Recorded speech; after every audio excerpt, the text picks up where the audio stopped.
우리가 점검해 볼 때에 한 해를 정말 그런 측면에서 올바른 삶을 살아왔는가, 또 바람직한 경건을 추구하며 살아왔는가 하는 부분에 대해서 몇 가지의 질문으로 우리가 그 답을 대신하려고 오늘 가벼운 말씀들을 준비했습니다. 첫 번째로는 참된 것을 말하며 살았는가 하는 것을 돌아보는 것이 중요합니다.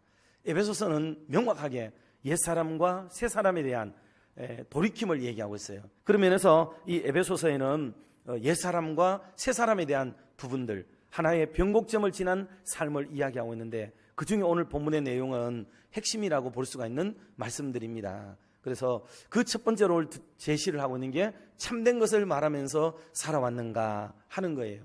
그러니 신앙을 가지기는 가졌는데 여전히 남을 속이고 거짓말을 하고, 그리고 안가받기 다른 삶을 살고 표리부동한 삶을 살았던 사람들이, 그리고 그러고서도 그게 하나님의 축복이요 하나님의 은혜였다고 빙자하면서 살았던 유대교적 삶의 방식, 그런 것들이 바울은 다 이해가 되는 거예요. 깨달아졌습니다. 아, 우리는 하나님을 믿는다고 하면서도 그랬구나.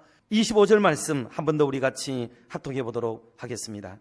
그런즉 거짓을 버리고 각각 그 이웃과 더불어 참된 것을 말하라.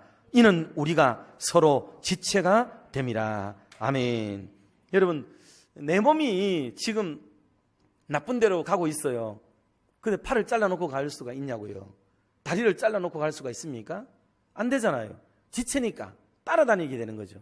그러니 한 몸된 공동체 안에서 성도 상호 간에 굳이 속일 것이 무엇이 있느냐 하는 거예요. 그러니 서로 마음을 열고 속 마음을 이야기해도 괜찮을 수 있는 공동체로 만들어가라. 바울은 그런 면에서 성도들이 갖추어야 될 하나님의 전신갑주를 얘기했어요. 악한 마귀들의 공격이 우리에게 오는데 뭘로 들어오느냐?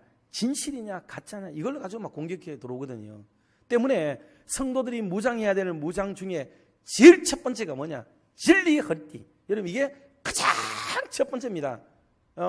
이게 잘 돼야 되는 거예요. 전투복이라는 것도 그렇잖아요. 저는 방입 출신이라도 마찬가지입니다. 고등학교 때도 교련복을 입지만은요, 결국은 옷을 다 입은 뒤에 제일 먼저 착용하는 것은요, 이게 허리띠입니다. 허리띠. 이거를 꽉 쥐어 매고서야 그 위에 무슨 권총을 차든지 수통을 채우든지 대검을 착용하든지 모든 것은 그 하나의 진리의 허리띠가 있어야 가능하다. 그 진리의 허리띠를 붙이고 의의 흉배 붙이고 복음의 신을 신고, 그 다음에 믿음의 방패 들고 구원의 투구를 쓰고, 그 다음에 성령의 곰 하나님의 말씀을 듣고 사는 것, 이게 바로 방패의 수순이에요. 수순. 여러분, 이게 순서가 별거 아닌 게 아니에요. 이거를 6가지를 외우는 것도 중요하지만은 6가지를 순서대로 외우는 게 여러분 진짜 중요해요. 그래서 이것을 잘 우리가 신앙생활에 접목을 해야 되는데, 그 첫 번째가 진리라는 거. 진리. 두 번째로 우리가 생각해야 될 주제가 있어요. 그게 뭐냐면 감정을 조절하며 살았는가 하는 거예요. 감정. 여러분, 유대인들은 사람이 죄를 지으면 공분합니다. 공분. 그래서 죄를 처벌할 때 자기의 감정도 그 법에 의해서 상대방을 처벌하는데 실어줍니다.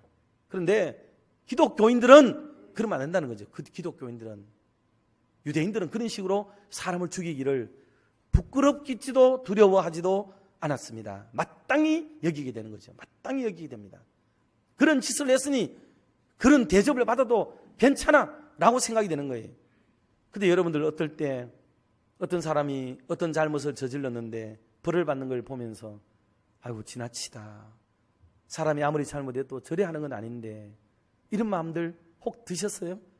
그게 여러분의 본심이고 그게 좋은 마음이에요. 그게 예수를 믿을 때 오는 마음이에요. 그게 선량한 마음이고, 그 마음이 인자의 마음이고 자비의 마음이고 선한 마음이에요. 그걸 우리가 자꾸 함양을 하고 그거를 개발하고 그게 일어나도록 만들어주는 이런 생각이 돼야 되는 거죠. 그러므로 여러분들 분노 가지고 있지 마세요. 분노. 그래서 성령이 오면 어떤 일이 벌어지느냐? 성령이 오면은 마지막 성령의 열매 있죠. 사랑, 희락, 화평, 인내, 자비, 양선, 충성, 온유, 절제. 마지막 9번째가 뭐라고요? 절제. 이 절제를 뭐라고 그러냐 하면 셀프 컨트롤이라고 해요. 셀프 컨트롤. 스스로가 조절하는 능력이에요. 이게 이제 생겨나는 게 성령이 오셔야 되는 거예요.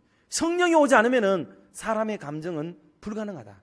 절제는 사람 스스로의 절제 능력을 가지고는 거의 불가능하다. 안 됩니다. 안 돼. 절대로 못 믿어요. 여러분 자신을 믿지 마세요. 여러분의 도덕, 소양, 교육, 수준, 성품, 여러분 이런 것들 다 믿지 마세요. 왜? 우리는 그만한 능력이 없어요. 그러므로 셀프 컨트롤, 성령에 의해서 하나님 제가 절제하게 해주세요.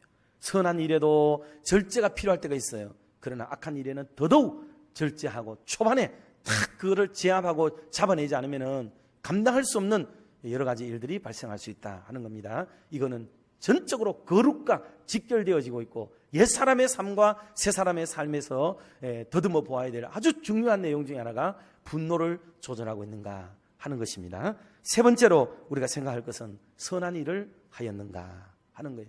선한 일을 하였는가. 이 부분은 우리 교회가 사실 굉장히 강조하는 영역이고 목회적으로 아주 지향점을 가지고 있는 그런 내용이기 때문에 그다지 반복적으로 따갑게 말씀을 많이 드리려고 하지는 않습니다. 선한 일을 하였는가라는 말의 의미는 결과론적으로 무엇을 했다는 얘기가 아니고 방향성이 항상 선한 일을 도모하고자 하는 그런 방향성을 가지고 있느냐. 이 뒤에는 무슨 말씀을 드리려고 했느냐면 선한 말을 많이 하고 살았는가 하는 말씀이 준비되어 있었고요. 무엇보다도 용서하는 삶을 살았는가가 아주 중요한 기독교인들의 핵심적 가치가 여기 있습니다. 그래서 기독교는 용서라는 단어를 빼면은 아무것도 할 수 없어요. 여기 핵심은 뭐냐면 이 용서라는 단어가 가지고 있는 의미예요, 여러분. 이 용서라는 단어가 가지는 의미가 뭐냐면 이겁니다. 구원이 값없이 우리에게 주어졌잖아요.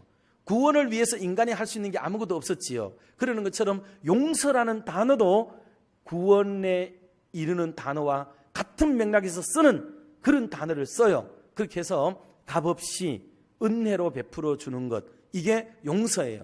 그러므로 사랑하는 성도 여러분, 오늘 여러 말씀을 드렸는데 이 모든 말씀의 결론이 30절에 있어요. 이것만 읽어보도록 하겠습니다. 30절 같이 한번 합독하도록 하겠습니다. 하나님의 성령을 근심하게 하지 말라. 그 안에서 너희가 구원의 날까지 인치심을 받았느니라. 아멘. 하나님의 성령을 근심하게 하지 않는 이 이상의 말씀드린 모든 내용들은 성령으로 거듭나고 성령으로 인침을 받은 사람들의 마땅한 행위들을 말씀했는데 이게 잘 되지 않을 때 하나님의 성령이 근심하신다 하는 것을 기억하고 오늘 이후로부터 정말 거룩을, 하나님이 기뻐하는 거룩을 추구하는 믿음의 삶을 살아가는 저와 여러분 모두가 다 되시기를 주님의 이름으로 축원합니다.